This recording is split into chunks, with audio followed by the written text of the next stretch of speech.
नमस्कार साथियों, ई warrior IAS academy में आप सबका स्वागत है। हम जो है द हिंदू का जो है एनालिसिस करते हैं डेली। ओके, तो ये जो है आपका आज 1 मई है और 1 मई के द हिंदू का जो है हम लोग एनालिसिस करेंगे।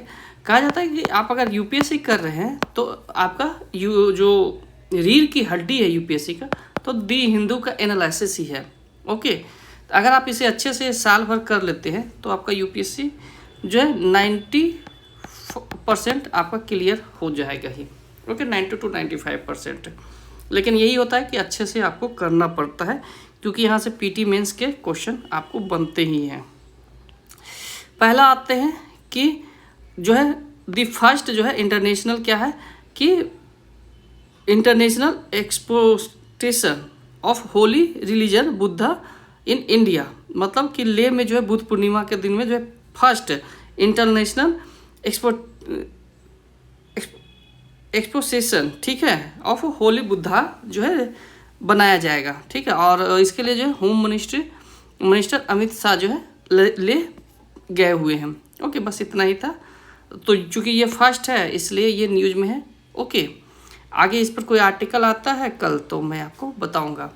नेक्स्ट है आपका ईरान वो to safeguard its nuclear capability. मतलब न्यूक्लियर कैपेबिलिटी के वहाँ का जो अभी प्रमुख है ईरान के मोजताबा खामेनी, ठीक है, उन्होंने कहा है कि ईरान जो है सेफगार्ड हुआ है न्यूक्लियर मिसाइल कैपेबिलिटी में। ओके, और ये कब हुआ और मैनेजिंग और क्या कर रहा है, मैनेजिंग द स्ट्रेट ऑफ हार्मोज। ठीक है, अब देखिए यहाँ पर यहीं से स्टेट ऑफ हार्मोज से आपको 2-3 आर्टिकल है वो मैं बता दूंगा। पहले एक मैं मैप बता देता हूँ। ठीक है, जब भी आप इमेज लिखिएगा तो आपको मैप वहाँ पर ज़रूरत पड़ता है। तो ये आपका एक मिनट,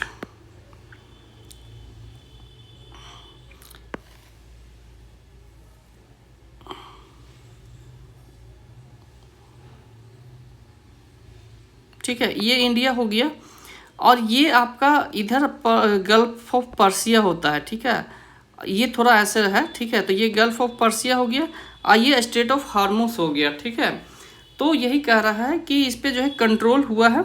ठीक है, और किसका, ये अभी जो है ईरान का कंट्रोल हुआ है। पहले ये ओपन था बट अभी जो है ईरान क्या है कंट्रोल किए हुए हैं after the blockage of US. Okay, the new chapter for the Persian gulf, यहाँ से जो है और एंड द स्ट्रेट ऑफ हार्मोज। अब यहाँ से क्या हुआ है कि स्ट्रेट ऑफ हार्मोज और पर्सियन गल्फ का एक जो है न्यू चैप्टर स्टार्ट हुआ है after the conflict of US Iran और इजराइल वार के बाद। ठीक है, the war on Iran launch by US and Israel. क्या हुआ था कि जो कि ईरान के साथ जो है युद्ध हुआ था, किसने लॉन्च किया था, तो यूएस और इजराइल ने। Has turn into maritime battle, और ये क्या हो गया मैरीटाइम बैटल में जो है बदल गया, जिसके कारण से पूरे वर्ल्ड को, ठीक है, इकोनॉमी जो है आज प्रभावित हो रहा है। तो वही यहाँ पर बताया गया है। ओके, ये इससे थोड़े थोड़े डेली आते हैं, आपको मेंस में पूरा नहीं लिखना होता है, पॉइंट ही लिखना होता है। ओके, अब यहाँ पर सबसे ये मोस्ट इम्पॉर्टेंट आपका आर्टिकल है जिसमें कह रहा है कि यूनियन फाइनेंस मिनिस्टर क्या किया, वार्न किया है स्टेट को with the revenue deficit. Revenue deficit, अब रेवेन्यू डिफिसिट क्या होता है वो मैं बताता हूँ। पहले यहाँ पर आपको न्यूज़ क्या है वो मैं बता दे रहा हूँ। एंड हाईली डेप्ट वार्न, मतलब कि बहुत जो कर्ज हो गए हैं स्टेट के ऊपर, तो स्टेट को वार्न किया है। Okay, deal with physical shocks including from the West Asia crisis, जो पश्चिमी एशिया का क्राइसिस है उसके लिए फोकसिंग क्या कर रहा है देम टू आइडर रिप्रोटेटरीज, ठीक है, एक्सपेंडिचर, रिप्रोटेटरीज expenditure way from productive area, जो कि प्रोडक्टिव एरिया है। क्या है कि मंथली इकोनॉमिक रेवेन्यू अप्रैल का किया गया था, जिसमें जो है जिसका कौन किया था, डिपार्टमेंट ऑफ इकोनॉमी अफेयर, ठीक है, जो कि मिनिस्ट्री ऑफ इकोनॉमी के अंदर आता है। ठीक है, जो कि 18 लार्ज स्टेट का एनालिसिस किया गया था, जिसमें जो है आपका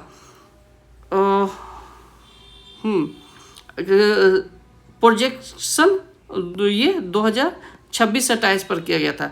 7 जो है प्रोजेक्टेड जो है हैज प्रोजेक्टेड 7 जो स्टेट है projected to be revenue surplus, जो कि 7 है वो सरप्लस में 7 स्टेट है, वाइल एक जो है बैलेंस में है, बाकी जो रिमेनिंग है वो आपका क्राइसिस में है।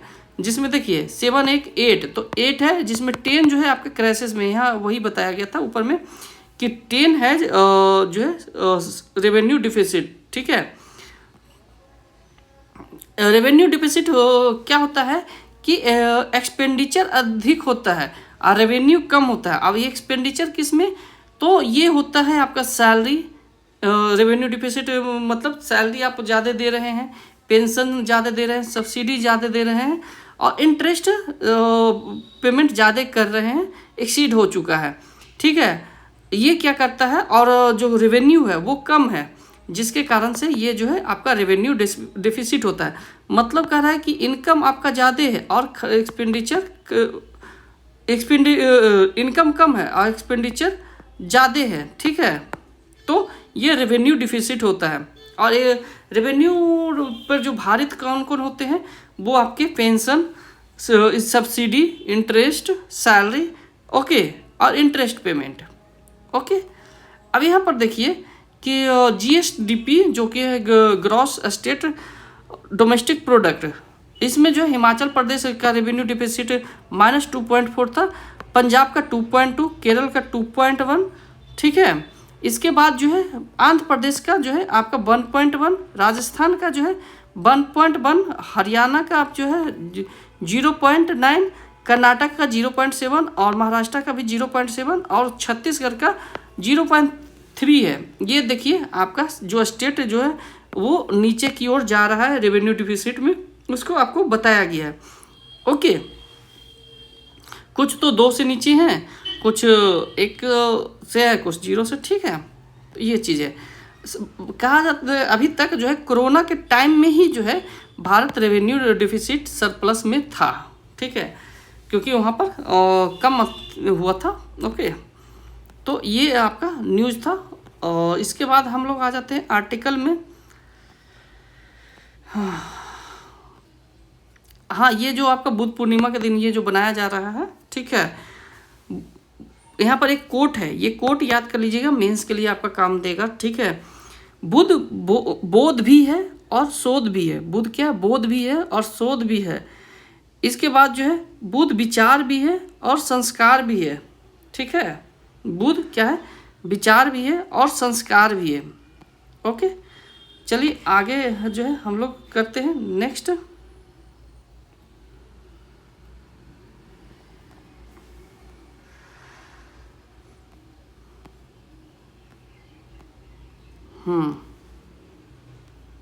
इसमें कह रहा है कि ये आपका नेक्स्ट क्वेश्चन है आपका, यूएई जो है विड्रॉ किया है ओपेक ऑर्गेनाइजेशन से, ठीक है। यूएस नहीं बल्कि यूएई, ठीक है। यूएस जो है ओपेक का सदस्य नहीं है, ठीक है। यूएई जो है withdraw from the organisation of petroleum exporting, ठीक है, कंट्री ओपेक, ठीक है। क्यों, और ये ज्वाइन कब किया था, 1967 में ज्वाइन किया था, ओके। ओपेक जो है 4 लार्जेस्ट प्रोड्यूसर है किसका, जो आपका तेल का, ठीक है, क्रूड ऑयल का। 3.12 बिलियन बैरल जो है पर डे करता है। और इसमें जो है यूएई जो है 3rd लार्जेस्ट जो है एक्सपोर्टर था, ठीक है, 2025 का। इसके बाद जो है सऊदी अरब, ओके, सऊदी अरब ईरान के बाद जो है 3rd लार्जेस्ट था। ये इसके रीजन क्या है कि de facto closure of the strait Hormuz. मैंने आपको ऊपर बोला था कि स्टेट ऑफ हार्मोज को लेकर एक और आर्टिकल नीचे है, तो ये है स्टेट ऑफ हार्मोज को क्लोज होने के कारण क्या है कि पूरे वर्ल्ड इकोनॉमी जो कि आपका एनर्जी पर चलता है, क्रूड ऑयल पर चलता है, गैस पर चलता है, तो वो कहीं ना कहीं इम्पैक्ट हुआ है, ओके। तो वही कह रहा है the largest distribution of to while surplus while जो है सप्लाई हिस्ट्री, मतलब इसमें जो है आया है, ठीक है। जिसके कारण जो है वहाँ के यूए में जो है वेल्थ क्राइसिस भी आ रहा है, वेदर क्राइसिस है। ओके, यूएस में जो है क्राइसिस आ रहा है, यूएस बार बार मैं बोल रहा हूँ, यूएई में, संयुक्त अरब अमीरात में। Okay, UAE also seek closer tie with जो है ईरान, यूएई जो है क्या है कि टाई किए हुए हैं किसके साथ, आपको इजराइल के साथ, then most Gulf state. Okay, और कई गल्फ स्टेट के साथ। यूएस जो है नॉन, आपका क्या है कि यूएस क्या है कि नॉन ओपेक मेंबर है, और ये क्या है कि वर्ल्ड का सबसे जो है लार्ज 13.6 MBD क्या करता है, तेल को प्रोड्यूस करता है। Okay, the UAE exist from reflect A structural issue. Structural issue मतलब क्या है कि जब आप ऐसे मैप बनाएंगे ना ऐसे, तो ये कोने पर ही आपका यूएई पड़ता है, ठीक है। तो यही कारण है कि स्ट्रक्चरल इशू के कारण भी जो है इनका और जो है इनके यहाँ क्राइसिस आया है। ओके, इसके बाद कह रहा है कि OPEC share of global crude dropped 13.7 in जो है 2025, मतलब 36.60 जो है क्या क्या है 2025 में शेयर किया था, ठीक है, विद किससे, गल्फ ऑफ हार्मोज से। अब जो है ये प्राइस जो है पावर जो है शिफ्ट होगा किसके साइड, अमेरिका के साइड, क्योंकि अमेरिका क्या कर रहा है, अमेरिका भी तो लार्जेस्ट प्रोड्यूसर है क्रूड ऑयल का। तो अब ये क्या होगा कि अमेरिका के साथ जो है प्राइस शिफ्टिंग होगा, जिसके कारण जो गल्फ स्टेट का जो क्रूड ऑयल एक्सपोर्टर है उन पे, उन कंट्रियों पे के इकोनॉमी पर क्या होगा, इम्पैक्ट पड़ेगा। ओके, इसी के कारण जो है ये एग्जिस्ट किया है ताकि ये अपने हिसाब से जो है क्रूड ऑयल को निकाल के मार्केट में सेल कर सके। Okay, for the net oil importing country such as जो है इंडिया, इंडिया क्या करता है जो है आपका क्या करता है कि ऑयल को इंपोर्ट करता है। इंडिया के साथ क्या है कि डबल ब्लॉकेज है in the strait of Hormuz. Okay, and the fragile Iran US ceasefire, ठीक है, के कारण। तो यही यहाँ पर बताया है कि इकोनॉमिक क्राइसिस के कारण जो है आपका ये जो है ये निकल रहे हैं, ठीक है।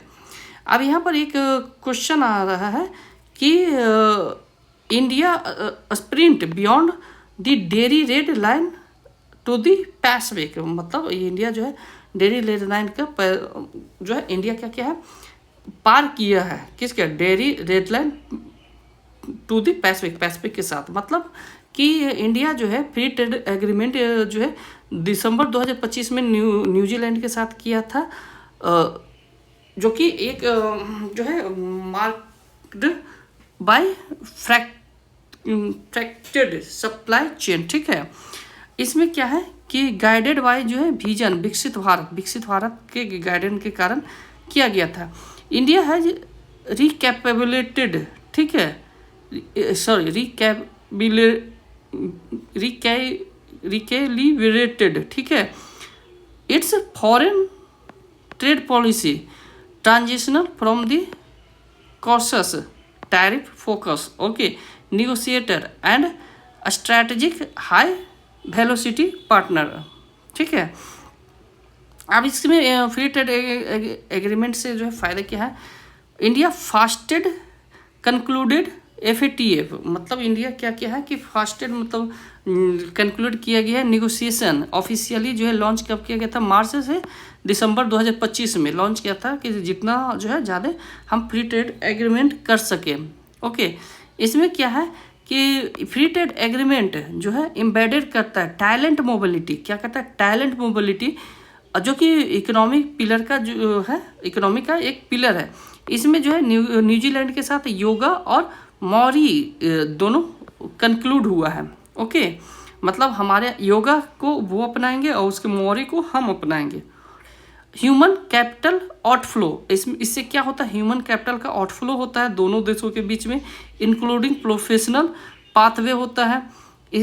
फ्री ट्रेड एग्रीमेंट का जो है क्या क्या फ़ायदे हैं वो मैं बता रहा हूँ। यूथ इंगेजमेंट होता है, बाय डायरेक्शनल एक्सचेंज होता है, ट्रेडिशनल मेडिसिन दोनों की तरफ से, इसमें कह रहा है कि 5,000 professional visa for skill India professional and high skill job होगा, ठीक है। किस में जॉब किस में होगा, जैसे IT sector, engineer, health care, okay, 1,000 work force holidays visa, ठीक है।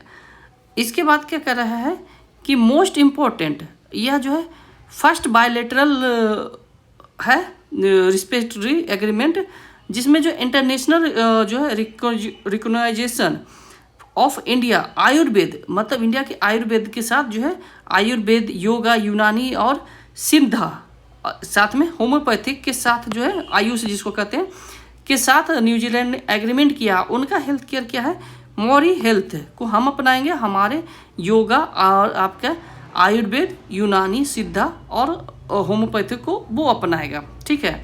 तो ये आपका एक तरह से इकोनॉमी बूस्ट का भी है, ओके। इसके बाद क्या कर रहा है कि थर्ड फायदा क्या है कि FATF जो है lay down A commitment of capital inflow, कितना 20 billion over a period of 5, मतलब कि 15 साल में जो है 20 बिलियन को पार करने का लक्ष्य रखा गया है। किस में, सिर्फ agriculture, tech, food processing, renewable energy, education, health care management में क्या है कि इनको जो है 20 बिलियन जो है इकोनॉमी बूस्ट करेंगे, ठीक है। न्यूजीलैंड टेक्नोलॉजी को अपनाएंगे, कैपिटल बिल भी मच नीडेड, इसके लिए जो है कैपिटल नीड होगी, क्लस्टर ग्रोथ जो कि क्लस्टर ग्रोथ होगा, ओके, जो कि मेक इन इंडिया के लिए काफ़ी अच्छा होगा। यही सब पॉइंट आपको मेंस में लिखने होते हैं, ओके।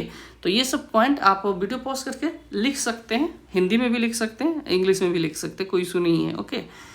इसके बाद आ जाता है फोर्थ पिलर क्या है फ्री ट्रेड एग्रीमेंट का, कि सेंसिटिव सेक्टर जैसे डेयरी हुआ, तो क्या होगा कि डेयरी का जो है लार्जेस्ट इम्पोर्टर है न्यूजीलैंड, ठीक है।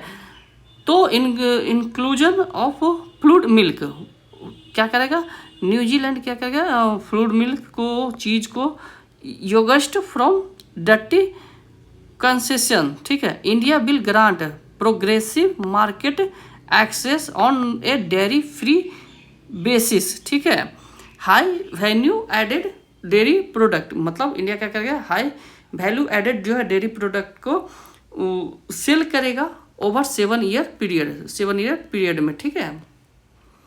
इसके बाद क्या कर रहा है, न्यूजीलैंड फार्म आर परमिटेड क्या to import dairy product from India. New Zealand ने क्या किया है कि परमिट किया है इंडिया से डेयरी प्रोडक्ट के लिए, जो कि ड्यूटी फ्री होगा फॉर मैन्युफैक्चरिंग पर्पस के लिए, if 100% of the product are exported out India से जो कि एक्सपोर्ट होगा, ठीक है। इसमें और क्या होगा कि हनी, ठीक है, Apple, honey and kiwi fruit, ये भी आपको एक्सपोर्ट किए जाएंगे। तो बस इतना ही इसमें था, ओके। GI टैग का जो आपका है वो भी यहाँ पर आपको यहाँ से इम्पोर्ट किया जाएगा, ठीक है, यहाँ से एक्सपोर्ट किया जाएगा, वहाँ इंपोर्ट होगा, ओके, न्यूजीलैंड इंपोर्ट करेगा, ओके। तो आज के लिए इतना ही रखते हैं, बस इतना ही था। आपका एक और ऑर्गेनाइजेशन है, organisation of economy corporation and development, ठीक है। तो इसके बारे में आप थोड़ा रीड कर लीजिएगा, ओके। तो आज के लिए इतना ही रखते हैं, कल फिर मैं जो है द हिंदू का लेके आऊँगा एनालिसिस। बस थोड़ा रहता है इसमें, ऐसा नहीं है कि पूरा पेपर को आप पढ़ते रहिए बैठ के दिन भर, तो वो नहीं रहता है, जो मेन पॉइंट रहता है। अब यहाँ पर एक और है कि how the next UN chief being chosen, तो ये आपको मैं कल इसके बारे में लेके आऊँगा, जब कल या जैसे ही इसका कोई अच्छा आर्टिकल आता है वो मैं लेके आऊँगा। अभी इस पे जो है ये टेक्स्ट एंड कंटेक्स्ट में था, ठीक है। तो यहाँ पर अगर कोई ऐसा रहता है तो मैं करवा देता हूँ, ओके।